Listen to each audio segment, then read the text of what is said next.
에베소서 2장 1절부터 10절입니다. 신약성경 311쪽입니다. 신약성경 311쪽 에베소서 2장 1절부터 10절입니다. 그는 허물과 죄로 죽었던 너희를 살리셨도다. 그때 너희는 그 가운데서 행하여 이 세상 풍조를 따르고 공중의 권세 잡은 자를 따랐으니 곧 지금 불순종의 아들 뜻 가운데 역사하는 영이라. 전에는 우리도 다 그 가운데서 우리 육체의 욕심을 따라 지내며 육체와 마음에 원하는 것을 하여 다른 이들과 같이 본질상 진노의 자녀이었더니 긍휼이 풍성하신 하나님이 우리를 사랑하신 그 큰 사랑을 인하여 허물로 죽은 우리를 그리스도와 함께 살리셨고 너희는 은혜로 구원을 받은 것이라. 또 함께 일으키사 그리스도 예수 안에서 함께 하늘에 앉히시니 이는 그리스도 예수 안에서 우리에게 자비하심으로써 그 은혜의 지극히 풍성함을 오는 여러 세대에 나타내려 하심이라. 너희는 그 은혜에 의하여 믿음으로 말미암아 구원을 받았으니 이것은 너희에게서 난 것이 아니요 하나님의 선물이라. 행위에서 난 것이 아니니 이는 누구든지 자랑하지 못하게 함이라. 우리는 그가 만드신 바라 그리스도 예수 안에서 선한 일을 위하여 지으심을 받은 자니 이 일은 하나님이 전에 예비하사 우리로 그 가운데서 행하게 하려 하심이니라. 아멘. 시온 찬양대의 찬양으로 하나님께 영광을 돌리겠습니다.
아멘. 지난 주일에 우리가 부활주일로 지켰습니다. 우리 주님이 무덤 문을 여시고 죽음의 권세를 이기신 예수님의 역사적인 그 부활을 기뻐하고 승리하신 우리 부활의 예수님께 찬양과 경배를 올렸습니다. 그리고 부활의 첫 열매이신 예수님처럼 우리도 장차 부활할 것이라고 하는 복된 소망을 마음에 간직하게 되었습니다. 그런데 예수님의 부활에서 우리는 육체의 부활뿐 아니라 심령의 부활도 반드시 있어야 되겠습니다. 오늘 본문 1절에 보면 허물과 죄로 죽었던 너희를 살리셨다. 바로 우리 심령의 부활을 이야기하고 있는 것입니다. 우리 그리스도인들은 옛사람이 십자가에서 죽고 그리고 새 사람으로 그리스도 안에서 부활되고 거듭난다는 이러한 의미인 것입니다. 바울은 골로새서 3장 1절 이하에서도 너희가 그리스도와 함께 다시 살아났다 그렇게 이야기합니다. 그러므로 위의 것을 찾으라, 위의 것을 생각하고 땅의 것을 생각지 말라 이렇게 말씀하고 있는 것입니다. 에베소서 2장에는 그때라는 말과 또 이제 이제는 이라는 말이 반복되어 나오는데 2절 말씀 보면은 그렇게 이야기하고 있습니다. 그때 너희는 그 가운데서 행하여 이 세상 풍조를 따르고 공중의 권세를 잡은 자를 따랐다. 여기 그때에는 예수 믿기 이전을 가리키는 거예요. 우리가 예수 믿기 이전에는 세상 풍조 따라 살고 공중 권세 잡은 자 따라 살았다고 하는 이러한 의미의 말씀이 되는 것입니다. 그리고 3절에서도 똑같이 이야기합니다. 전에는 바로 그때를 가리킵니다. 우리가 다 그 가운데에서 육체의 욕심을 따라 지냈다. 육체와 마음에 원하는 것을 따라서 다른 사람들처럼 본질상 진노의 자녀가 되었다. 이렇게 이야기하고 있고요. 그 다음에 본문 다음에 나오는 11절에도 보면 너희는 그때에 예수 믿기 이전을 말합니다. 육체로는 이방인이었다. 또 12절에서도 그때 예수 믿기 이전입니다. 우리는 그리스도 밖에 있었다. 이렇게 이야기하고 있는 거예요. 그런데 13절 보면 이제는 예수 믿고 난 다음이죠. 우리가 예수 믿고 난 이후를 가리키는데 전에 멀리 있던 너희가 그리스도 예수 안에서 그리스도의 피로 말미암아 가까워졌다. 그렇게 이야기하고 있습니다. 19절에도 보면 이제부터는 예수 믿고 난 이후죠. 너희는 외인이 아니고 남이 아니라는 거예요. 나그네도 아니고 손님이 아니라는 거예요. 오직 성도들과 동일한 시민이고 하늘나라 백성이라는 거죠. 그리고 하나님의 권속이라 하나님의 가족이 되었다. 바로 이러한 뜻이 되는 것입니다. 이 모든 말씀이 예수 믿기 이전과 예수 믿고 난 이후의 신분의 변화를 이야기하고 있는 것입니다. 바울은 고린도후서 5장 17절에서 누구든지 그리스도 안에 있으면 새로운 피조물이라 이전 것은 지나갔으니 보라 새 것이 되었도다 이렇게 말씀하고 있는 것입니다. 허물과 죄로 죽었다는 말은 하나님 경외하지 않고 그리고 하나님의 법도를 따라 살지 않고 그러니까 하나님과의 생명의 교제가 끊어졌으니까 죽은 자와 같다는 이러한 의미이지요. 영적으로 죽은 상태를 이야기하는 거죠. 그래서 세상 풍조를 따랐다. 이 세상 유행을 따랐다. 또 이제 세상 기준에 따라 살았다. 이런 의미인데 바로 그 기준이 뭡니까? 돈이고 권력이고 명예고 그렇지 않습니까? 바로 그런 것들을 따라다니면 생명을 가질 수 없고 행복할 수가 없다는 거예요. 공중권세 잡은 자 따랐다. 바로 사탄 마귀를 가리키는 거고 우리가 다 그 가운데 행하면서 육체의 욕심을 따라 지내면서 그 육체와 마음에 원하는 것을 따랐으니 본질상 진노의 자녀였다 이렇게 말씀하고 있는 것입니다. 어느 목사님이 그 수양관을 준공하고 그 다음에 주변의 환경을 정리하느라고 소나무를 갖다가 심었다 그래요. 그 경관을 위해서. 그런데 산림청 직원이 어느 날 수양관에 볼 일이 있어 올라왔다가 그 옮겨 심은 소나무를 보면서 빙그레 웃으면서 말하기를, 이 나무 누가 옮겨 심었습니까? 우리가 옮겨 심었죠. 근데 이 나무들이 살겠습니까? 그러니까 목사님이, 우리가 얼마 전에 잣나무 옮겨다 심었는데 잘 살았습니다. 그런데 그 산림청 직원이 뜻밖의 이야기를 합니다. 이 나무는 다 죽습니다. 그러면서 설명하기를, 잣나무는 아무렇게나 옮겨 심어도 잘 사는 나무입니다. 근데 소나무는 옮겨 심을 때 방향을 제대로 맞춰 심어야 합니다. 북쪽을 향했던 가지가 북쪽으로, 남쪽을 향했던 가지가 남쪽으로 그렇게 향하도록 방향을 맞춰 심어야 되는데 이 나무들은 방향이 하나도 안 맞습니다. 그렇게 이야기하더라는 거예요. 그래서 이거는 죽은 거나 마찬가지입니다. 목사님이 산림청 직원의 말을 믿을 수 없다는 듯 생각했는데, 그런데 아는 게 아니라 한 달 지나고 두 달 지나고 그러는 동안에 한 그루 두 그루 소나무들이 다 말라 죽더라는 거예요. 여러분, 영적인 교훈을 우리가 받을 수가 있는 겁니다.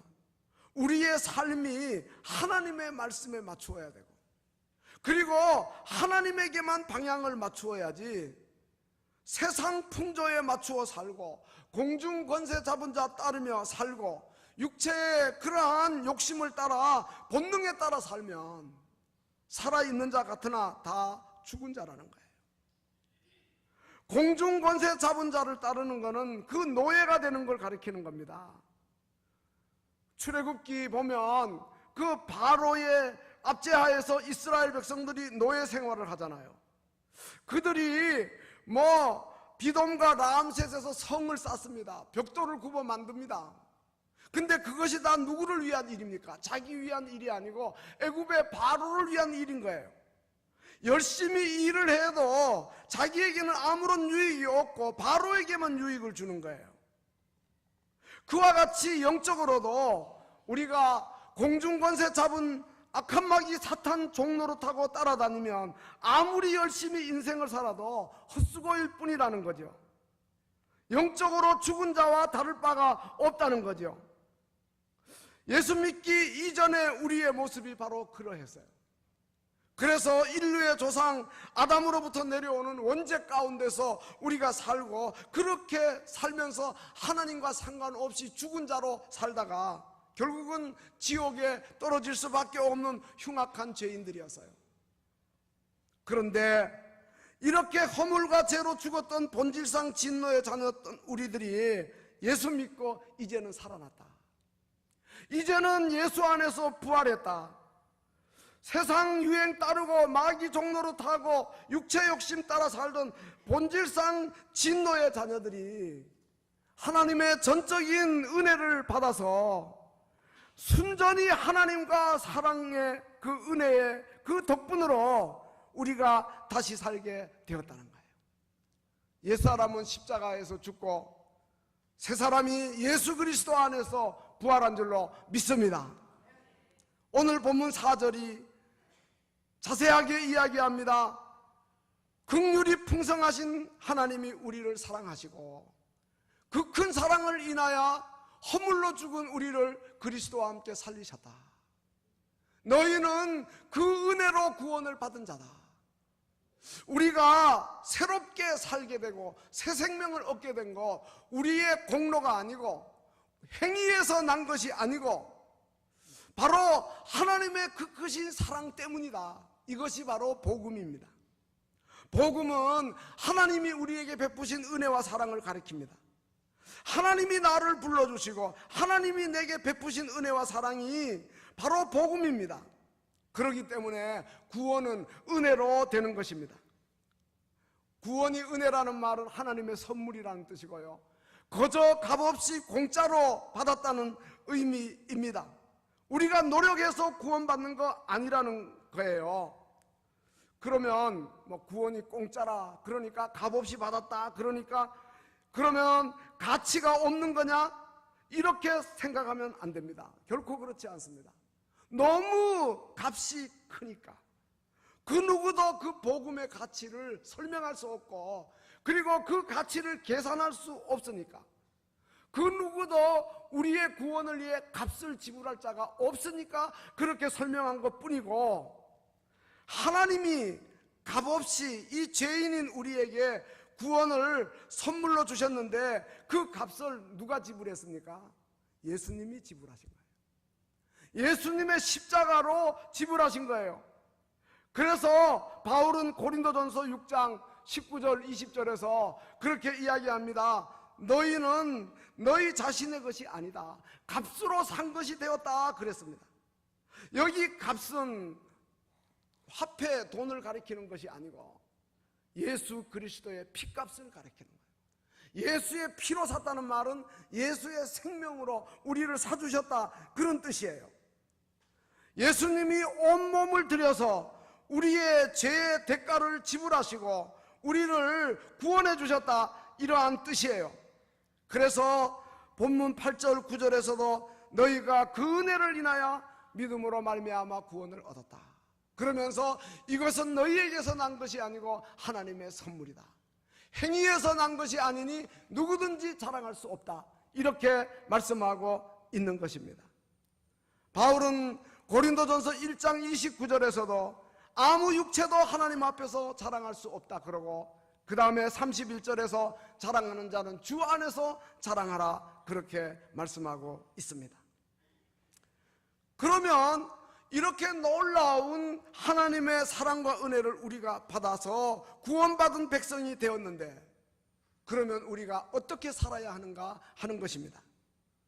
어떻게 세상 사람들과 다르게 살아야 하나, 예수 믿기 이전의 모습하고 어떤 다른 모습으로 우리가 살아야 하나. 우리가 이렇게 신분이 바뀌었는데 이 신분이 바뀐 그러한 일에 걸맞게 우리가 어떻게 살아야 하느냐, 바로 그것을 또 본문은 이야기하고 있습니다. 6절 말씀입니다. 또 함께 일으키사. 여기 일으켰다는 말이 지난번에 예수님이 부활하신 것을 살아나셨다, 헬라의 의미가 그게 이제 일어났다고 제가 말씀드렸는데요. 무덤 가운데 있던 자를 다 살아나게 한 거예요. 일으킨 거예요. 부활하게 한 거예요. 그리고 그리스도 예수 안에서 함께 하늘에 앉히셨다, 이렇게 말씀하고 있습니다. 하늘에 앉히셨다. 땅에 속한 자가 아니라 하늘에 속한 자가 되게 했다는 거예요. 골로새서 3장도 마찬가지 말씀이죠. 그리스도와 함께 너희가 살리심을 받았으니까, 이제 하늘에 앉은 자가 되었으니까 위의 것을 생각하고 땅의 것을 생각지 말라, 위의 것을 찾으라, 그렇게 이야기한 거죠. 우리가 하늘나라 시민권자로 신분이 바뀌었다는 것을 이야기하는데, 바울은 빌립보서 3장 20절에서도 오직 우리의 시민권은 하늘에 있다, 그렇게 이야기하고 있는 것입니다. 하늘나라 시민권은요, 당대의 로마 시민권하고 비교할 수가 없었어요. 제가 미국에 가보니까 우리 교포들이 미국에서 모두들 영주권 얻으려고, 그리고 시민권 얻으려고 얼마나 애쓰는 것 보았는데요. 근데 미국의 시민권이 아무리 좋다 해도 천국 시민권과 비교할 수 없는 거예요. 그런데 우리 모두는 예수 믿고 나면 하나님의 그 크신 사랑과 은혜로 인하여 천국 시민권을 가진 천국 백성이 되는 줄로 믿습니다. 그러므로 이제 우리는 천국 시민 되었어요. 하늘 이제 앉는 자가 되었어요.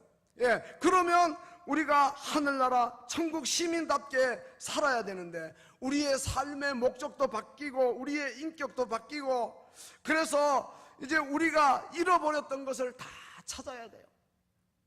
우리가 하나님의 형상 회복해야 되고, 그리고 그 하나님의 그 아담을 짓고 난 다음에 허락했던 얼굴의 광채를 회복해야 되고, 하나님의 은혜의 빛을 우리가 다 회복하고, 예수 믿기 이전에 어두움에서 살던, 육체의 욕심을 따라 살던, 자신의 욕망을 이루고자 하며 살던 이러한 삶의 목적이 예수 믿고 난 다음 구원받은 이후에는 다 바뀌어야 한다는 이러한 말씀이에요. 오늘 본문 7절에서 이렇게 이야기합니다. 그 은혜의 지극히 풍성함을 오는 여러 세대에 나타내려 함이라.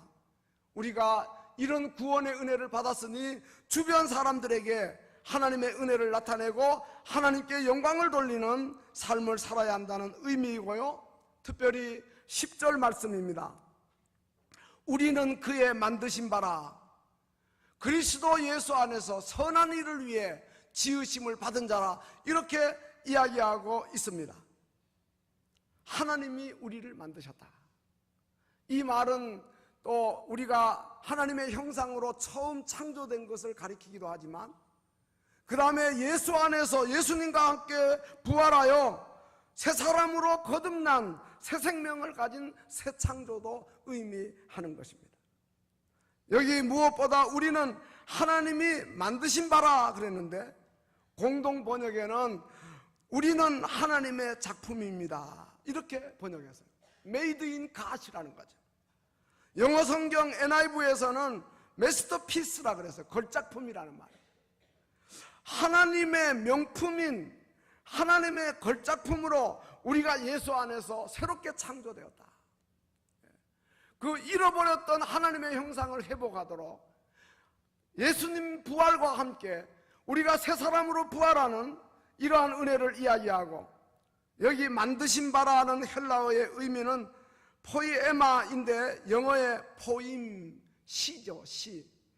그러니까 하나님이 우리를, 작가가 시를 쓰는 것처럼 아주 독특한 그 예술 작품이 탄생하는 것처럼 하나님이 우리를 명품같이, 이미테이션, 짝퉁이 아니고, 중국 같은 데 가면 짝퉁 백화점도 있더라고요. 바로 이러한 것이 아닌, 겉모양은 명품 같은데 실상은 가짜인 그것이 아닌 우리는 하나님의 작품으로 새롭게 태어났다는 의미예요. 포이에마, 예술 작품으로 겉무늬만 닮은 그런 이미테이션이 아니고 하나님의 명품으로 우리가 태어났다. 그래서 다윗은 시편 139편 14절에서 내가 주께 감사함은 나를 지으심이 심히 기묘하심이니이다 그랬습니다. 놀랄만한 하나님의 걸작품이라는 뜻입니다. 하나님의 신묘막측한 그러한 작품이라는 의미가 되는 것입니다. 하나님이 우리를 그렇게 지으셨다. 예수 안에서 우리가 새 사람으로 이렇게 부활했다 하는 의미이고요. 그러면 하나님이 왜 우리를 그렇게 부활케 하셨나? 왜 우리를 새 사람으로, 새 생명으로 창조하셨나? 바로 그리스도 안에서 선한 일을 위하여 지음을 받은 자다, 그렇게 이야기하고 있습니다. 우리의 몸을 선한 일의 용도로 쓰시려고 하나님이 그렇게 만드셨다는 거예요. 바울이 고린도 교회에도 편지할 때 그렇게 썼습니다. 고린도 교회 교인들이 성령의 은사, 각양 은사를 받았다고 자랑하지만, 그러나 교회 안에 여러 문제들이 있었어요. 파벌로 분쟁하고 음행의 문제가 있고, 그리고 또 세상 법정에다가 교회 일을 다툼을 가지고 가서 고소하고, 또 우상숭배 문제가 있고, 그러한 소식을 듣고 이 바울은 너무 안타까워가지고 고린도전서 6장 15절에 보면 너희 몸이 그리스도의 지체인 줄 알지 못하느냐? 그리스도의 지체를 가지고 어째서 장녀의 지체를 만들려 하느냐? 결코 그럴 수 없다, 그렇게 이야기하고, 또 19절에서도 너희 몸은 하나님으로부터 받은 바 너희 가운데 계신 성령의 전인데 그걸 알지 못하느냐? 그렇게 이야기하고, 그리고 17절에서도 누구든지 하나님의 성전을 더럽히면 하나님이 그 사람을 멸하실 것이다. 하나님의 성전은 거룩하니 너희도 그러하다, 이렇게 이야기하고 있는 것입니다. 그러면서 너희는 너희 자신의 것이 아니고 값으로 산 것이 되었으니 너희 몸으로 하나님께 영광을 돌리라. 바울은 또 로마서에서도 6장 13절에서 너희 지체를 가지고 불의의 도구로 죄에 드리지 말고 너희 지체를 의의 도구로 하나님께 드리는 자가 되라, 이렇게 이야기하는 것도 보게 되는 것입니다. 그렇습니다. 하나님의 그 큰 사랑과 은혜로 우리를 구원하셨습니다. 예수 안에서 우리가 새 사람이 되었습니다. 옛사람은 예수님의 십자가와 함께 죽고 그리고 새 사람으로 예수의 부활과 함께 살아났습니다. 그 이유가 뭡니까? 바로 선한 일을 위해서, 하나님께 영광 돌리는 일을 위해서, 의의 무기로서, 의의 도구로서 하나님께 드리도록 우리를 그렇게 지으셨다는 사실을 우리는 꼭 명심해야 되겠습니다. 여러분, 선한 일은 구원받은 자의 열매입니다. 예수 믿는 사람들의 삶에 선한 일이 나타나는 것은 너무도 당연한 일입니다. 그러면 선한 일이 뭡니까? 에베소서 4장 22절 이하에는 바울이 구체적으로 자세하게 설명합니다. 유혹의 욕심 따라 썩어져가는 구습 따르던 옛사람 이제 십자가에 다 못 박고 그거는 버리고 심령이 새롭게 되어 하나님 따라 의와 진리의 거룩함으로 지으심을 받는 새 사람을 입어야 한다. 새 사람으로 살아나야 한다. 그러면서 거짓을 버리고 참된 말을 하고 분을 내어도 죄짓지 말고 해가 지도록 분을 품지 말고 도둑질하는 자는 더 이상 도둑질하지 말고 가난한 자를 구제하기 위해 손으로 수고하고 더러운 말은 입 밖에도 내지 말고 그리고 덕을 세우는 말만 하고 그래서 듣는 사람들로 하여금 은혜를 끼치게 하라. 서로 친절하게 하고 불쌍히 여기고 서로 용서하고 이와 같이 하라고 새 사람의 생활을 이야기하는 것을 보게 되는 것입니다. 사랑하는 성도 여러분, 우리는 선한 일을 하라고 지음받은 자입니다.